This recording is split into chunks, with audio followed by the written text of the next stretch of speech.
Unspoiled Network podcast. This is Spoil Me, covering What We Do in the Shadows. Season 3, Episode 8, The Wellness Center. In this episode, Nandor faces a sort of dead end, even though there is no end in sight. And that's kind of what's bumming him out, I guess.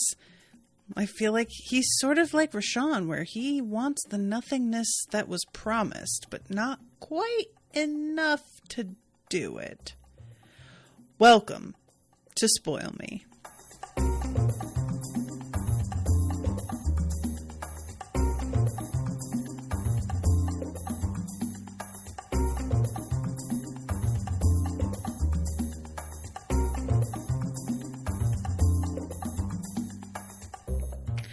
Welcome to the show, everyone. I am Natasha. Thank you very you know what? I'm sorry, you guys, I'm interrupting myself here. But thank you very much to Max for commissioning this episode. And also thank you to Max for his patience in my screwing up this booking. I should have had these episodes directly at the end of the last, but I accidentally only scheduled 12 episodes when I was supposed to schedule 16 or I think 13 instead of 16. So I am going to be doing these on a sort of off day schedule, and apologies if those of you who like to attend these are wondering why you didn't know about this ahead of time. It's because I kind of last minute put them in, and we'll be doing them all within the same week to finish up season 3. And Max has gotten in touch with me and asked about commissioning season 4. It's not on the books yet, but just letting folks know that it is potentially going to be starting as well. So I really, really liked this episode a lot. I am always into the idea of looking at a real life, and I, put that in quotes, a real examination of what it means to actually be immortal. And, there are various properties that do this, but in a lot of ways it can feel a little bit surface to me. Somebody who has just grown so numbed is the word I want to use, but I feel like that's not exactly correct. But they are, you've seen the whole vampire who is unsurprised by anything anymore.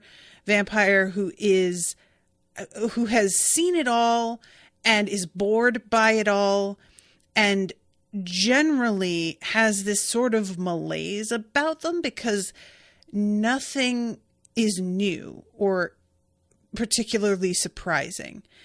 And it can result in a character that's kind of uninteresting to watch, because it's they have a complete lack. It's not even they lack personality necessarily, but because they don't seem to feel very much, what is called for in their attitude is almost a sort of arrogance and being dismissive of all of those around them, which makes sense in the context, but isn't particularly fun to me to read about or observe.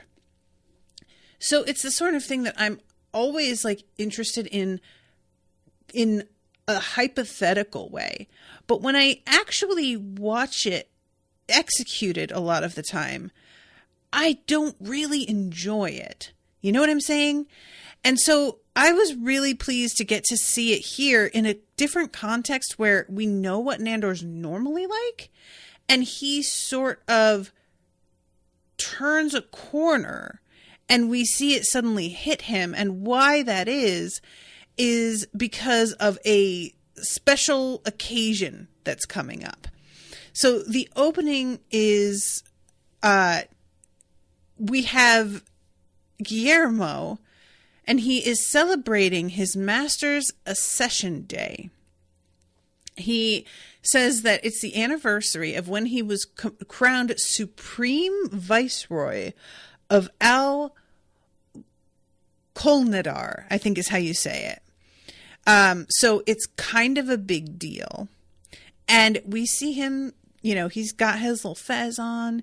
He's got all kinds of balloons, decorating the whole place with crepey paper. And he says the whole household gets into it, like really into it. And when he said that, I thought we were going to cut to Nadja and Laszlo rolling their eyes at Guillermo's efforts and being like real downers about it. And that Guillermo was going to sort of be alone in this. And I was really pleased that actually that's exactly what's happening. They're very into it. And I don't know why I thought we were going to get that, because it's not like I've ever seen Guillermo be wrong about assessing Nadja and Laszlo's interpretation, like their attitudes. He will misinterpret Nandor's like attitude about things a lot, because he sees it through this like lens of what he wishes Nandor was feeling. But in terms of Nadja and Laszlo, I feel like Guillermo has pretty clear sight on what's going on with them. So I should have trusted his assessment of this a little bit more. But no, it caught me off guard. You know, they're like, when we see this flashback to them doing it last year, we've cut Laszlo in this like feathered turban thing, and Nadja is wearing this like whole outfit, and they're doing what looks like a traditional dance, while Guillermo is playing what I can only describe as bagpipes, and I'm certain that is not what they are called, because it's like, you know, an instrument from the region that Nandor is from, but I am not familiar. I realize like how much about music and food of different cultures is truly completely alien to me sometimes. And I'm just like, man, I don't really know how to rectify that without just like kind of, you know, attending a class. And just the sort of things I was reading a book recently, and it was a murder mystery set in a town with a Filipino main character, and she has a family restaurant. And I consider myself fairly knowledgeable about food a lot. And she's reeling off ingredients in these dishes that I straight up had to go and look up. And just very humbling sometimes when I feel myself like feeling like, no, I kind of know what the world's about. And every now and then something will pop up and I'm like, I am such an ignorant white lady from America. I really am. So, yeah, curious about that, but it's really the crowning glory here, because we've got all of them dancing around Nandor while he sits on a sort of throne with his enormous hat. The crowning glory is Colin Robinson, who's in a kind of loincloth sort of thing. I'm not sure what to call this. And he is dancing, and I can't tell if this is like something that he's just doing to do it, if this is supposed to be an imitation of a traditional dance. But either way, he really is having a great time, it feels like. And like later on, when we see him doing this again, he says, no, I'm just doing this for me. So this is the flashback, like I said, to last year's celebration. And Nandor seems delighted. He's having a great time, you know? And when we come to the present, Guillermo, with, this huge amount of ceremony, opens up Nandor's coffin, and Nandor kind of has no reaction here. It's a really, like, it almost looks like he's disgusted. He looks at the camera as if to say, can you fucking believe this? There's just a vibe of like, wow, really? Okay, I guess this is what's happening today. And I really felt bad because, you know, his friends aren't awesome with him a lot of the time. And to see him react this way, one of the few times when I've seen them put any real effort into doing something for him, I was like, well, that just sucks, you know? And of course, we have the usual Guillermo doing something extremely thoughtful and being basically rejected isn't even the right word, because that suggests that notice was taken. It's more like he is invisible.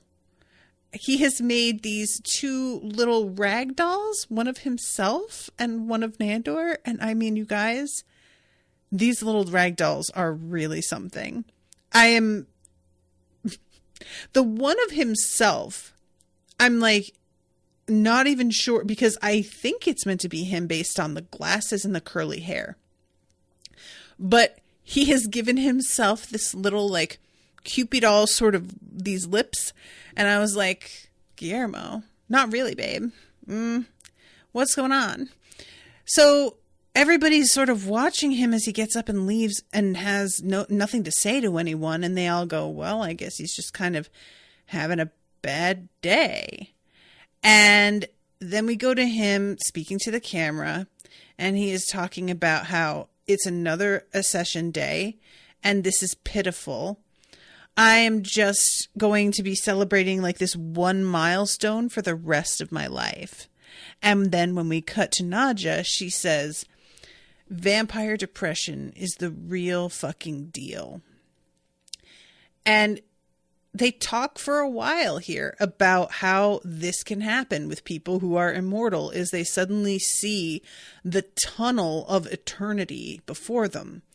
And they just can't really handle the concept of going on and there being no end in sight. And that the best thing to do is just avoid somebody who is currently going through this. So we see Nandor kind of like going through the house, and everywhere he goes, everybody clears the room, or they start to leave a room and encounter him in the hallway and turn around and go back into their room. And, this is what I'm interested in when I'm talking about the kind of like ennui of immortality. It's one thing to just be like, I'm bored of everything. And yet, a lot of times when we see that sort of story being told, or a vampire character like that, it doesn't exactly seem like they're attempting to change much about their lives. It doesn't seem like it seems like they've given up and are just sort of letting things happen around them with an air of superiority and detachment that is, like I said, not fun. With Nandor, I find this really compelling because of it being so similar to the kinds of midlife crises that a human being goes through, where you hit a point in your life and all of a sudden you realize, like a little bit more clearly for whatever reason, what you're in for. You know what I mean? And that can happen at a number of different times. It's not just midlife, although I think people call it a lot.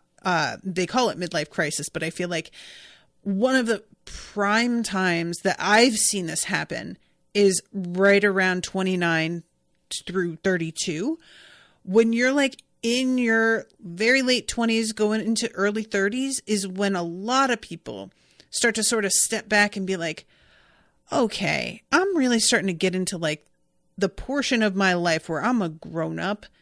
And do I feel like I'm a grown up? Do I feel happy with where I'm at? Because I'm sort of on a track where I'm going to stay where I'm at if I don't do something. And I better figure out if I'm okay with things as they are. It's not necessarily always, I hate my life and I want to upend everything. But it is definitely a reevaluating of where you are, because you can chug along kind of doing things because it's what you've been doing without really paying attention for a good while. And I think that then when you get on into later life, you know, around 50, a lot of people will have another one of these moments. This is when you're transitioning into the latter half of your life for a lot of us. And then you begin to think about like, well, I won't be able to keep working forever. Do I want to figure out retirement? Am I going to be able to retire? What is my family situation? My kids maybe have like moved out by now and I don't have a home full of people to worry about or deal with anymore. And I think it's really interesting to see Nandor going through this and the way that everybody reacts to it. I kind of appreciated where there's not really a lot of judgment at all. It's everyone sort of going, yeah, this happens, and giving him space and letting him work it out, which I really like seeing, you know, even Colin Robinson, who can be such a pain in the ass. I say that this episode is very intense on that point. He's also like ignoring Nandor and like keeping out of his way and letting him have room to feel what he's feeling by himself and work through some stuff.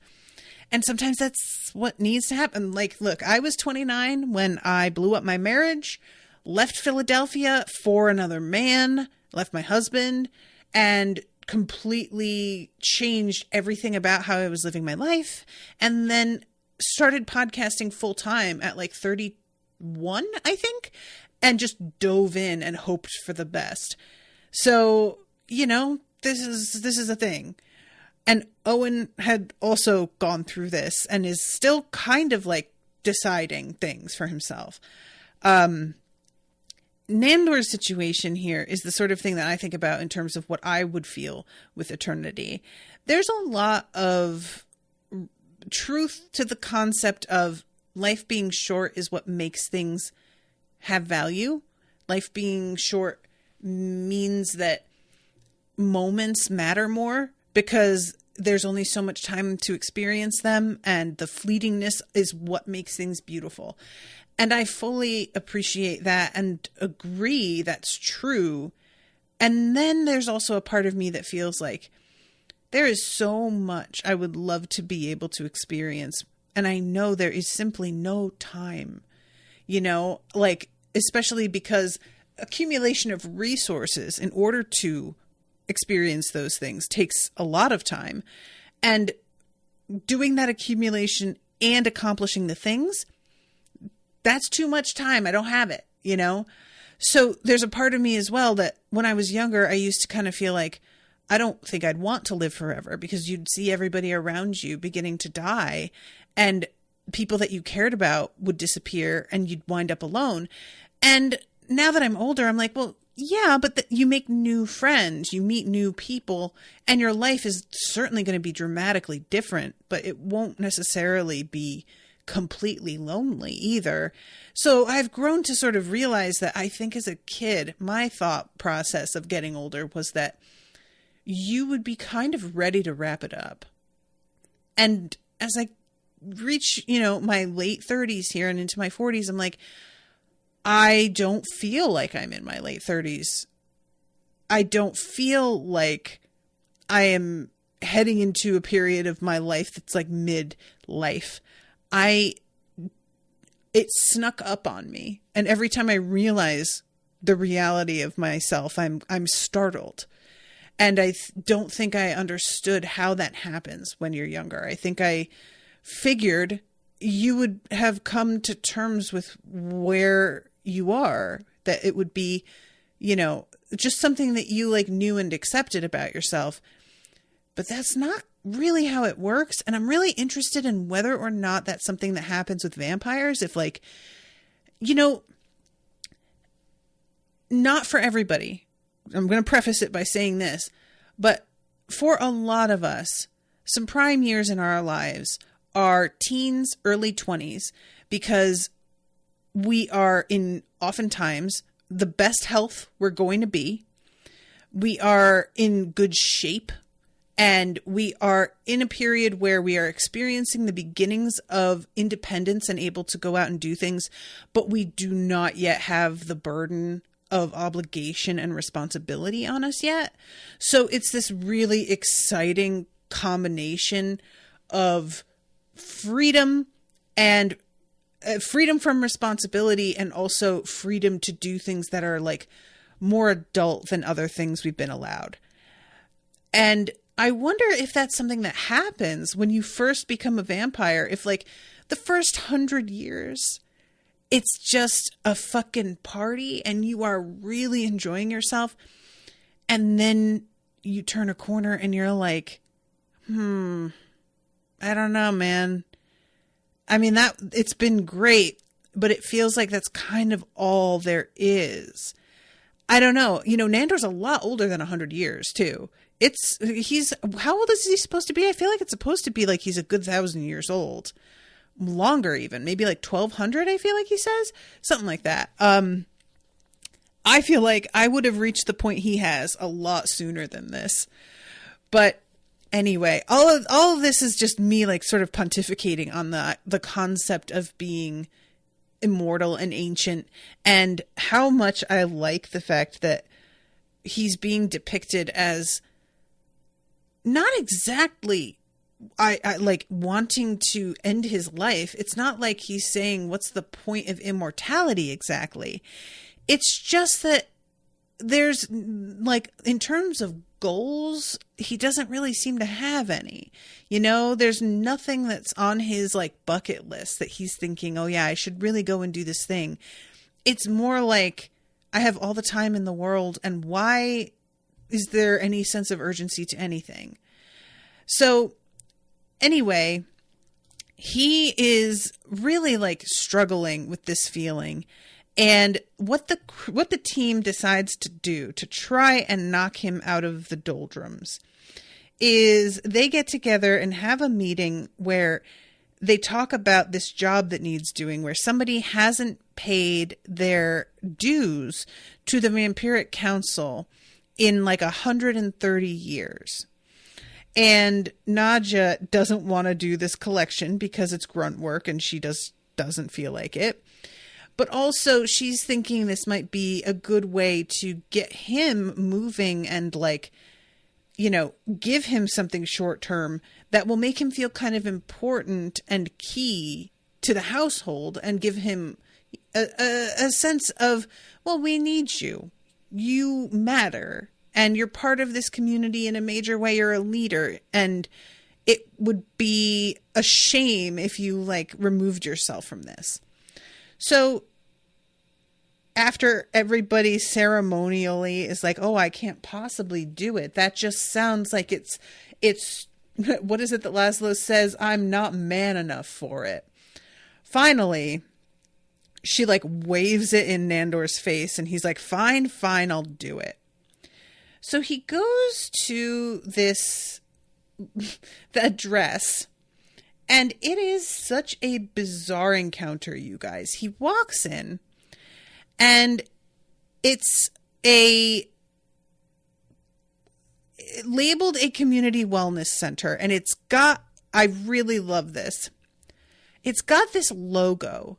I feel like we've all seen this logo a million times.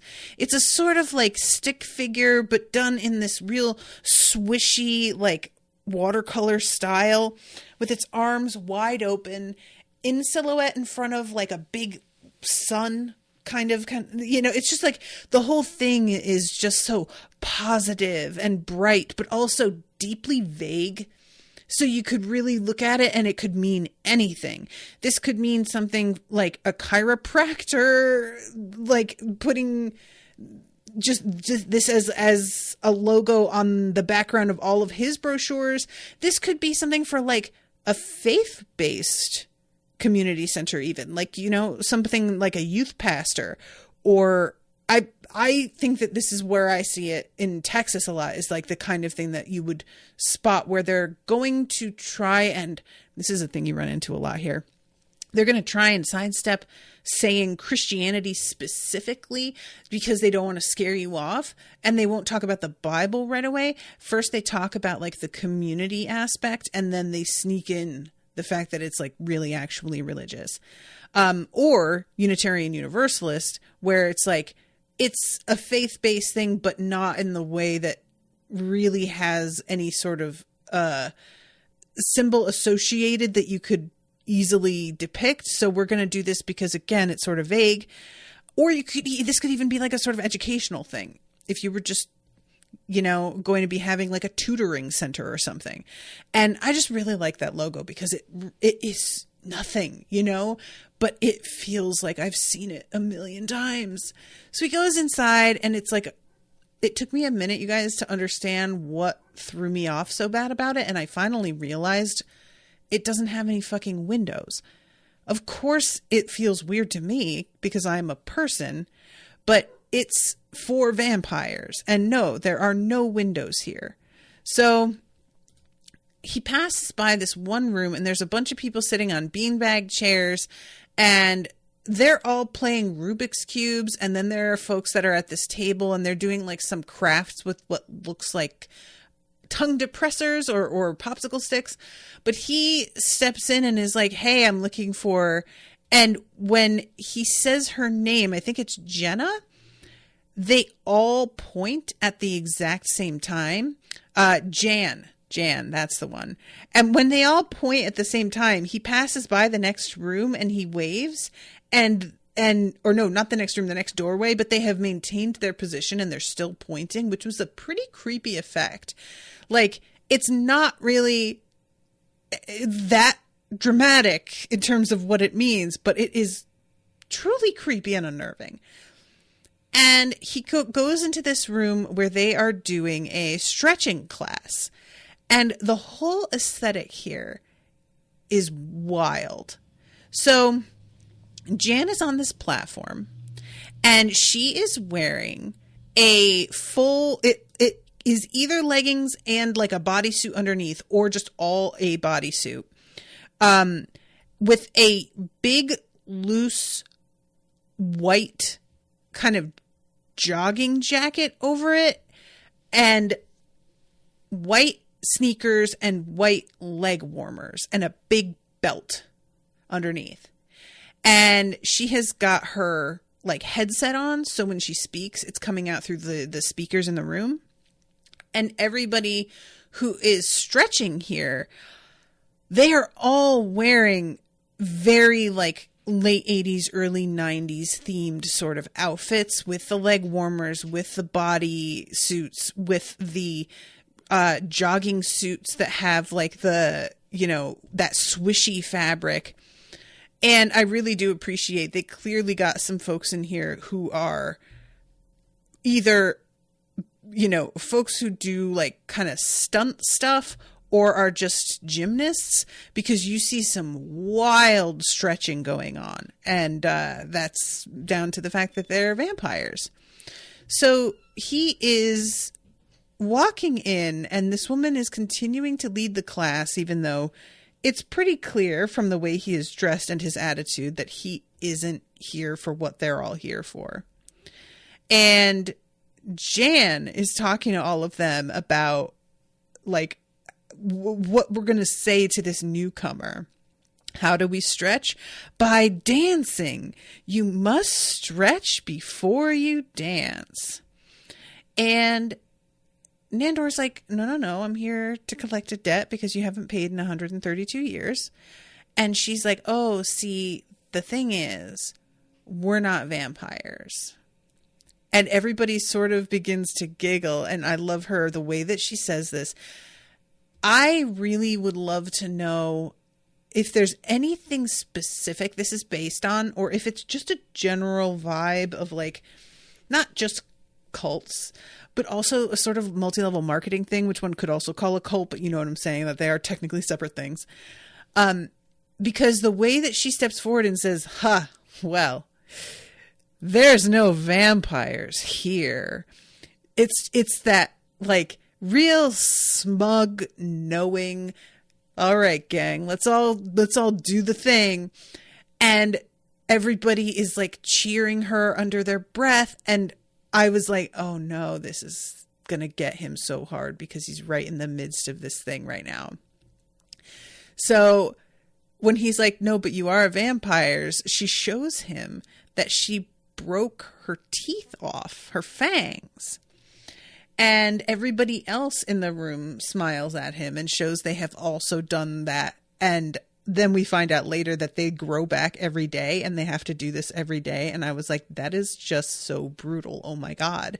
It's like a pretty fucking hardcore thing to do, whether they're gone forever or not. Like, you could argue doing it when it's permanent is hardcore because you're making a real commitment. But I would argue doing it every day is just as hardcore because the pain involved. It's not like eventually it heals up and you're fine now, you've learned to live without them. You just do that every day? Like, kill me. Absolutely kill me. And we see she says to him, like, we've become humans again. And he says, how is such a thing even possible? And that's exactly the question she wanted asked. And we go into her office and we see a bunch of photos of her in all of these different contexts. Now, I want to ask just really quick, and I don't know. Oh, Martin's here. Fun fact, Jan is played by Cree Summer, the original voice actress for Penny from Inspector Gadget. Martin, I really appreciate you telling me this, because you guys, when I say I was a fan of Inspector Gadget as a kid, I am just not going to be able to make you understand. I was obsessed with that show. It was one of those just that caught my imagination. I just loved it. But a big issue I always had was the fact that Inspector Gadget got the credit for everything Penny did. And even as a kid, I knew that was like the gimmick. I understood that was supposed to be what was funny, was that he wasn't competent. And Penny was always like just making him look good, but I didn't find it cute. I found it really frustrating after a point, and I started to grow kind of disillusioned with it once I realized how that was just always going to be it. I think I started watching it with this like idea that eventually one day they would begin to realize that she was the one doing stuff, and then it just never happened. And I was like, you know what? I'm kind of over it. And I think today, as a woman who understands more how real a scenario that is, I would have even less tolerance for it. But thank you, Martin, for that, because that is amazing. I love that. What a great little detail. So anyway, he goes into her office, and I love this. So she pours a glass of water and offers him some. And he's like, well, as a vampire, we can't eat or drink, so no. And she says, pour you, and then drinks this whole glass of water very theatrically. And she eventually does a thing where she's like, 1 second. No. You need to select the Epson 4750 in the print queue window, the Bonjour printing. I'm so sorry. 1 second. And as soon as she does this, I'm like, yeah, she's going to go vomit up all of that water. And indeed, that is exactly what she does. This is all a performance to try and make it seem like she has figured out how to magically become a human being again. But Nandor is exactly the type to fall for this. It is... And I don't mean type of person, although probably also that, because he does have a sort of loneliness to him. But he's in such a vulnerable position right now. And I just really hate this for him. So she does this. She offers... She has an apple later, and she chews it, and it's like obvious how torturous it is for her to chew and swallow it, but she does it. I love how long the camera just lingers on her slow chew, and how weird this is. And she says something as well about how there's a way that you can like walk into the sun again. And I was like, wait a minute, is this going to be like you take your own life finally? Like, a meet the sun thing is in the Sookie Stackhouse books as well for vampires. Like, there is a character who's named, I think his name was it Godric? No, that's the other one. I think it's the other one. But she watches him greet the sun in the morning because he has committed some like horrific acts in his life, and he has a lot of contrition, and he just kind of wants to face the consequences of what he has done. And it occurred to me that this might be the path she was leading him down, was like eventually killing himself. And Godfrey, thank you, Asher. But that doesn't actually come up for him. The after credit scene that comes up, but it's not something that she seems to give the hard sell in this scene or in any of the subsequent ones we see with her and Nandor. So we cut to him, and he has decided that he is going to join the community, and he is packing up his stuff. She calls their group the formerly fanged. And he says, this Jan is really speaking to me, you know, and he shows the brochure, which is just the most generic. Like, again, it's really, really good. I just love it. All of this is so completely on point. And then he mentions about just like how beautiful she is and what a great body she has. And later on, when we have the whole thing, it ends with her saying, oh yeah, we're fucking. And I just love this for him. There's just something about the Nandor with all of these older women, and it's older asterisk, you know, but I really enjoy this part of his like preferences. It's just nice to see. It's a unfortunate reality that we get very little representation of older women being sexual in media, and it's fun to see. So he wears the clothing that he used to wear as a human, which is to say like his battle gear and armor, and bids the household goodbye. Guillermo is like kind of trying to keep him from leaving, but he is very insistent. And then we get to see this like moment with Guillermo where it's just the two of them. Everyone is still in the house. And Guillermo says to him, will you finally turn me into a vampire if you really just want to go be happy and live your life? Can't you let me be happy also? And he comes up to him real slow. And of course, there's no moment in my mind where I think he's going to turn him. But he says, it's too much of a burden, and I could not in good conscience do this to you. Which, it surprises me that Guillermo, even for a moment, seemed to think that this was going to end any other way. Because he does like close his eyes and tilt his head and smile. And I was like, yeah, no, buddy, just don't. There's something so pitiful about every time that Guillermo gets his hopes up. I just feel so bad for him. And Guillermo actually starts crying here. Like, it was a genuinely sort of upsetting moment where I was like, it feels like Guillermo truly believes he's saying goodbye. You know, for real goodbye. This doesn't feel like Guillermo thinking, oh, this is just a thing I need to sort of let him do. It's, it just seems, and he says this later to the cameras, I have left before, and now I know how it feels.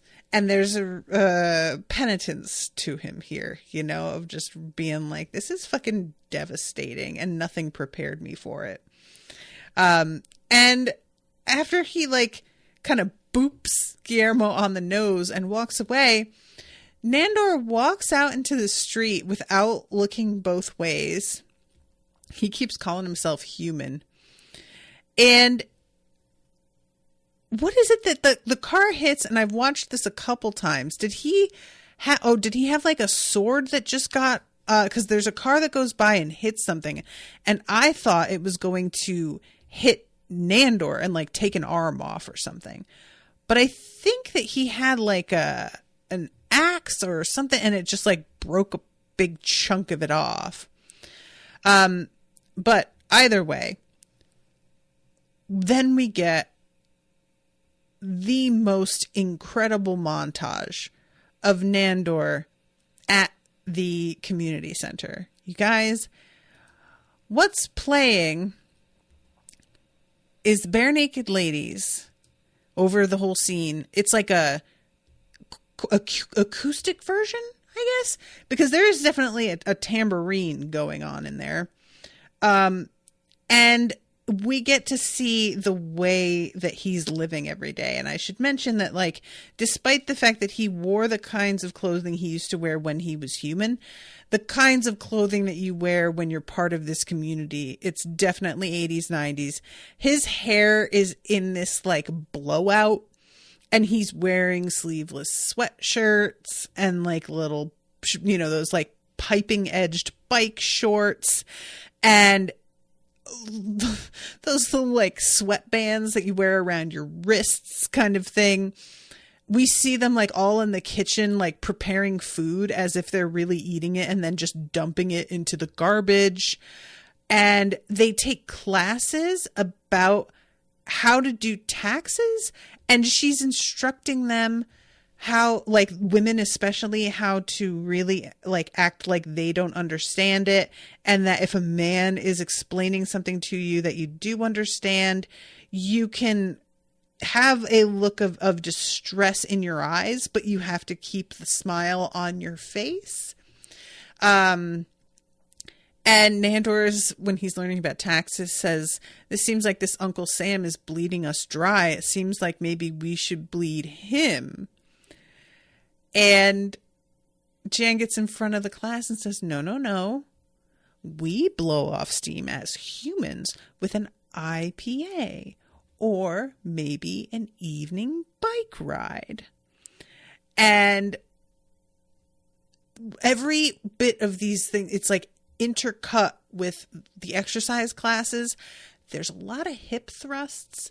There's a lot of, like, overtly sexual movement, but the energy, despite her saying we're fucking, feels really asexual. You know, it's like, and this is what I sort of appreciated as well. A lot of cults operate on this sort of vibe where there's like a purity to the image they're trying to project in a greater sense. But when you begin to, like, examine anything, you find out that, like, the cult leader is fucking around with multiple people. And if it's a man, it's usually many young women.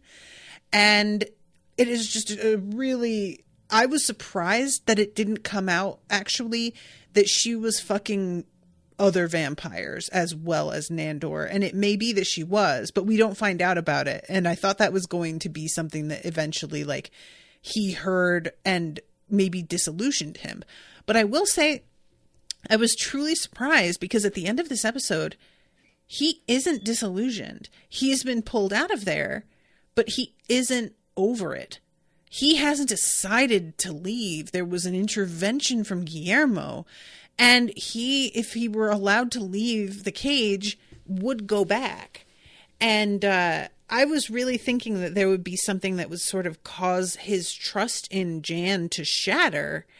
And instead, it feels like he's kind of in the same place by the end of this episode that he was here in the middle of it. And I just didn't think that this was going to go on this long. So I'm very curious to see the episode after, the attitude that he has, especially considering that now we know in the after credits, there's no place to go back to exactly. Or if there is, it's not going to have any of the same vampires. And I wonder what he would think of that, if he would think there was something off, or he would, you know, but anyway, yeah. And then we find out about, like, the ripping out the fangs every night. And it's just like a really, oh, you guys, it's so gross to watch him do it. And I really liked this montage. I feel like it does this thing where it simultaneously causes you to understand what appeals to Nandor, but also there is this underlying creepiness to it, you know?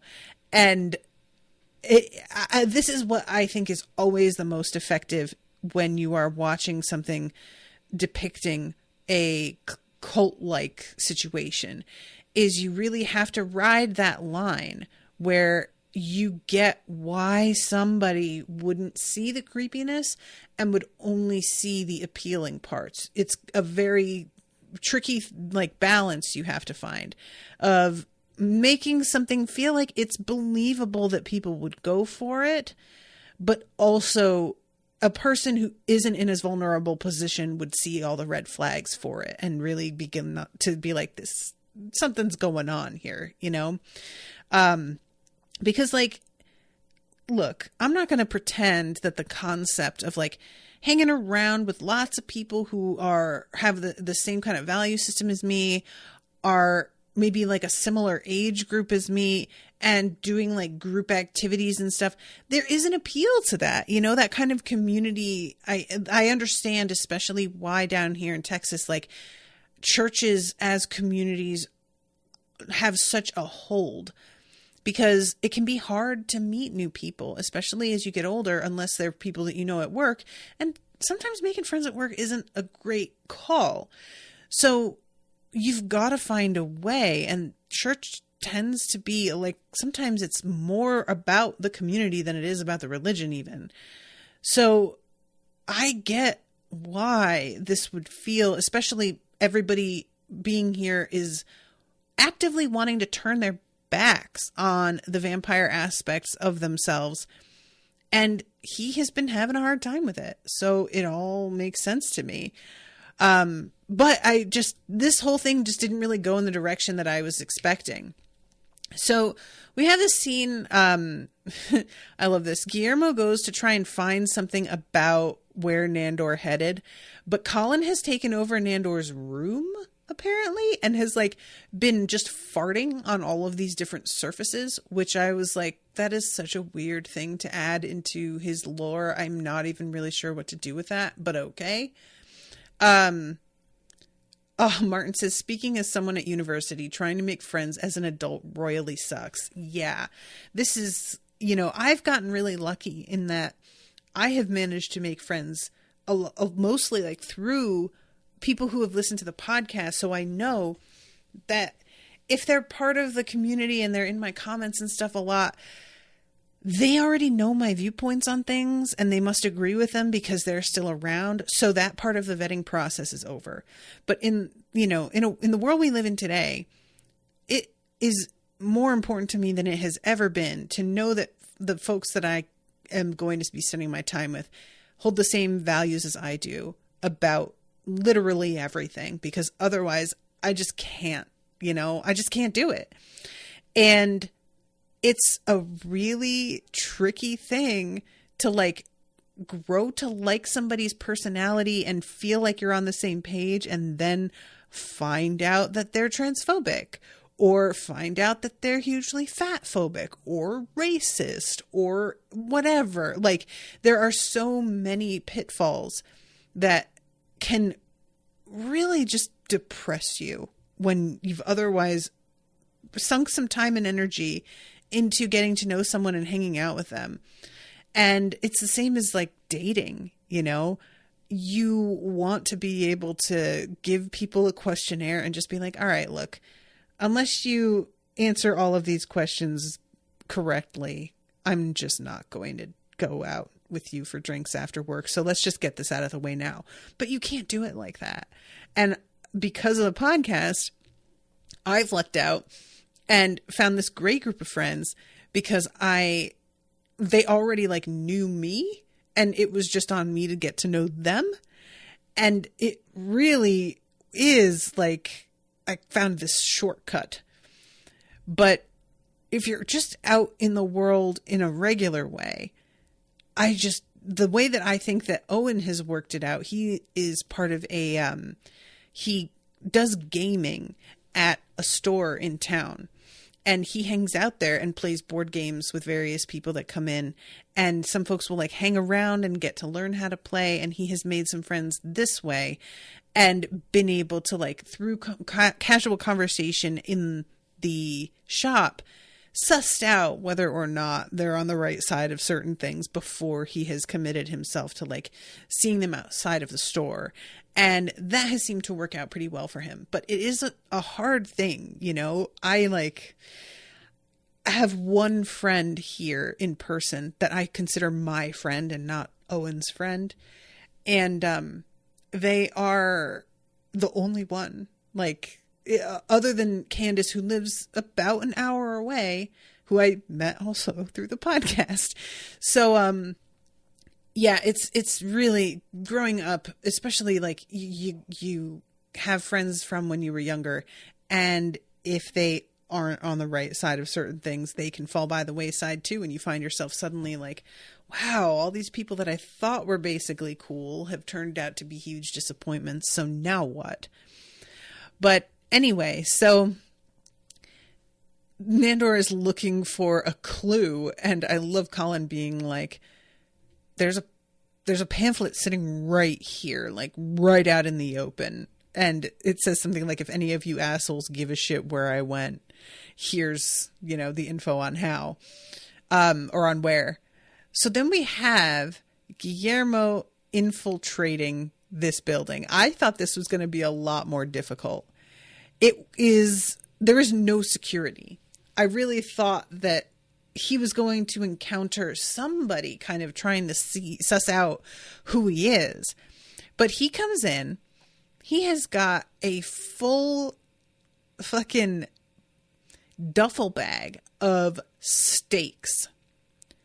And he just covers up that with like a towel and carries the bag inside. And I was like, what does he think he's going to do? Because vampires can tell other vampires, I assumed. And it does seem pretty quickly that they're like, what's this guy's deal? But he tries to be casual and just say to Nandor, oh, I take this class too. How weird to run into you here. And I was like, Guillermo, I really was going, what is your game here? What are you going to try and do? And it just seems like he doesn't really have that much of a plan. It is a real fly by the seat of your pants situation. So he gets called out, and he has his bag like too far away from himself so that when they're like, what's in here, he can't really stop them from opening it. But even if he could, he doesn't really try. This dude pulls the stakes out and they begin to burn his hands. And they all gather around Guillermo as they realize what's going on. And Jan is, of course, egging them all on. And he pulls his water bottle out and he yells to Nandor, cover your face. What? Cover your face. And apparently this water bottle is full of garlic powder. I thought it was going to be like holy water. I thought it was water, No, it is garlic powder, which is great. And then we get to see a fight scene with Guillermo. You guys know how big a fan I am of Guillermo fighting. Like, I'm just always here for it when we're going to have a dude who is heavy, but also athletic. This is just not something you see often. And it's pretty dope. Every time that he's like going up against somebody, there's these weird like tools that he uses. At one point, he grabs this woman with a hula hoop and just swings her. And I love when the camera tilts so that you can see in the mirror the woman, it doesn't show up, but you just see the wall crack behind this like empty space. I just thought that was a pretty like neat effect. So he yanks Nandor out the door and puts him in the car and puts the seatbelt on him. And he is, honestly, I was expecting Nandor to put up more resistance than he does. But I think for the sake of it, he can't really like exert himself too much here, or else he wouldn't have left. We need to get him out of the building. And Nandor is yelling, I don't want to be here. I want to be back there with Jan, yada, yada, yada. And at one point when Nandor reaches to his seatbelt, there's silver chains on the seatbelt that are like embedded in it. I think they're like glued on. So he can't take it off. And I really love that idea. There's the thing that I'm enjoying about Guillermo's like discovery of being a vampire hunter is all of the innovative ways we're seeing him use these tools. And the garlic powder one, big fan of that. You guys know, I just, anytime that you come up with these ideas, I think that's a really it's just a fun thing to sort of like brainstorm like you're a little kid. You know, little kids come up with really smart ideas about stuff. It's like there was some meme about why, I think it's a kid was watching Supernatural, and he said, why don't they just fill hula hoops with salt and hula past the demons? And I was just like, that is a genius idea. Yes. Can we please record like an episode of these guys hula hooping past demons with hula hoops full of salt? Like, that's hysterical. But anyway, they park under an overpass, and Nandor is talking to him about how this is the first time that I have been happy in literally decades. Did it occur to you that maybe I want to be there, that I have been really unhappy, that maybe this place made me feel powerful and like I have a purpose and like I belong there? And there is a real vibe when he's talking, like he's winning Guillermo over a little bit. Guillermo gets this contrite expression, stops fighting him for the steering wheel. The whole thing is looking like Guillermo feels guilty for interfering, and he's going to allow Nandor to get out of the car and go back to the building. And then when Guillermo tries the seatbelt and realizes that he can't get out, Guillermo gives the camera this little smile. And I just love that look. Whenever he gets that look, you guys, it's just, Guillermo has so few wins. And whenever he gets one, it's just so, it makes me so happy. It's just very happy making. So yeah, he gives this little smile and I'm like, oh, okay. And then he says, sorry, master, it's for your own good. And he gears the truck off and heads home. And he runs in with everybody else and is telling them, look, I did something really drastic. Oh, did you pierce your pee-pee? No, but Nadja, tattoo your pee-pee? No. And Laszlo, tell us more about your pee-pee. You've never been so interesting. Stop talking about my pee-pee, okay? I didn't do anything to my pee-pee. And everybody just groans. It's like, oh, well. And then I did what I had to do. Do you trust me? And they all say no, which, fair, to be honest. And he leads them into the basement. And he has got Nandor in the cage that he himself was in. But the cage is looped up with silver chains. So I am assuming that means that Nandor can't turn into a bat and escape that way. And he is just standing there in his blowout hair and his like sweater and little shorts. And everybody is like, what the hell happened to you? And I love this so much. Nadja sends Colin to the library to find out if there is anything in there about like deprogramming someone. Nandor is trying to say, I don't need that. I'm perfectly sane. I'm having fun with my new friends. Colin here says that's basically what Patricia Krenwinkel said. I don't know who that is. So if anybody wants to fill me in, feel free. Then they notice that he has pulled his fangs out, and both Nadja and Laszlo sort of back away from the cage at that point. Like, this is truly some of the most disturbing shit they've ever seen. And Laszlo says, I'm going to go and find somebody to mend that fucked up brain of yours. And then Guillermo says, I'm so sorry. And he turns out the lights, and that is the end of the episode, except for the final, like, after credits moment, which we'll get to in a moment. But I just have to say, like, Guillermo, you don't need to turn the lights out on him. That feels rude. You know what that was like when they did that to you.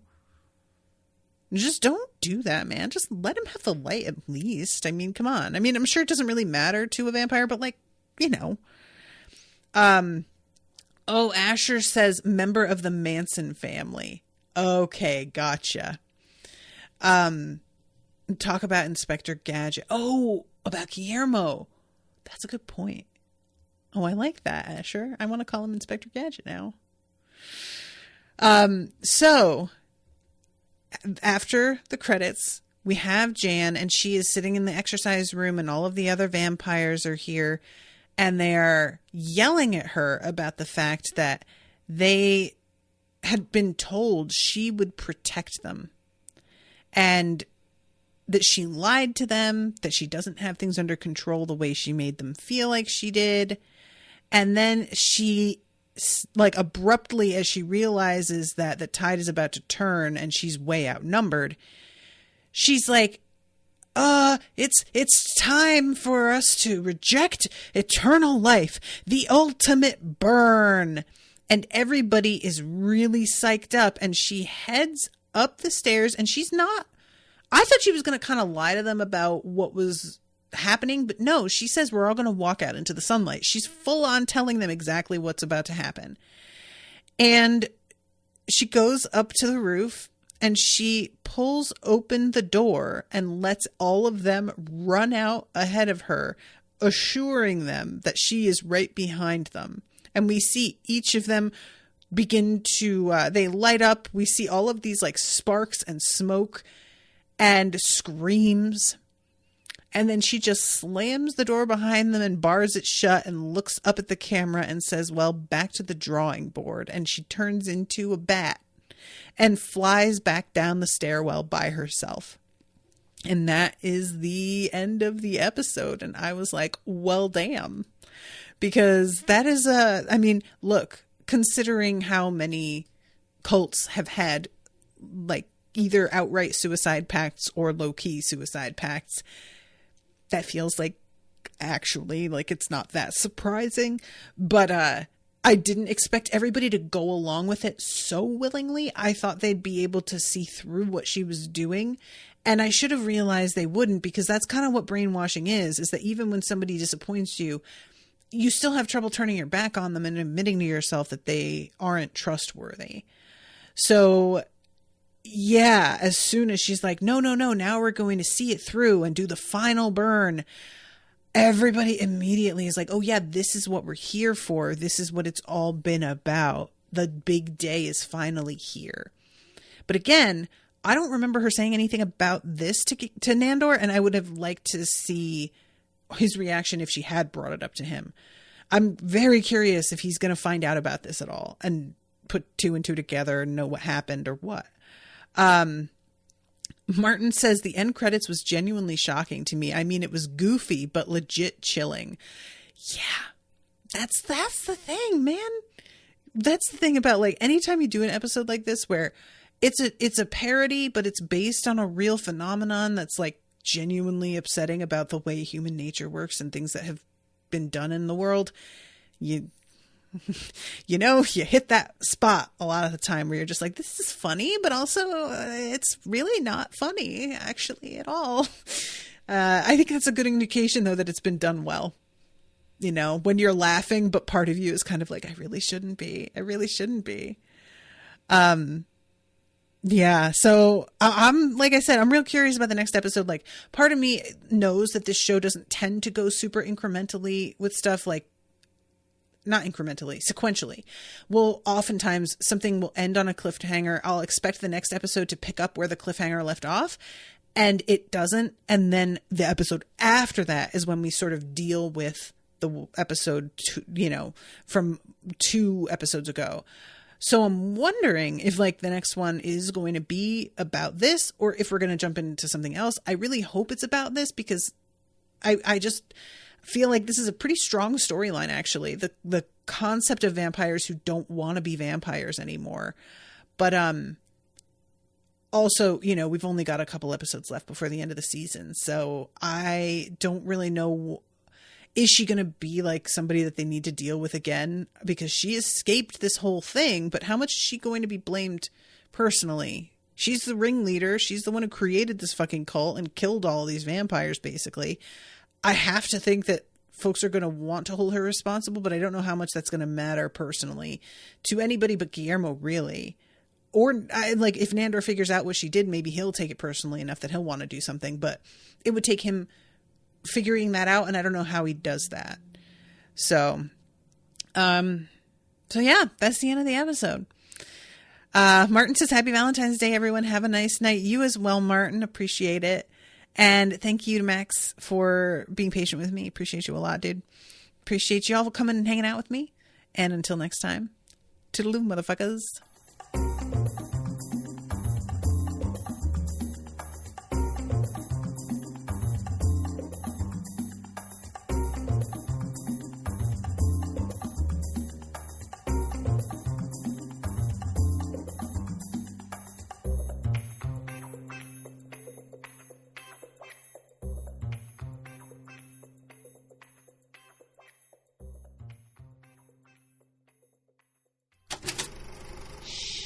That was an Unspoiled Network podcast.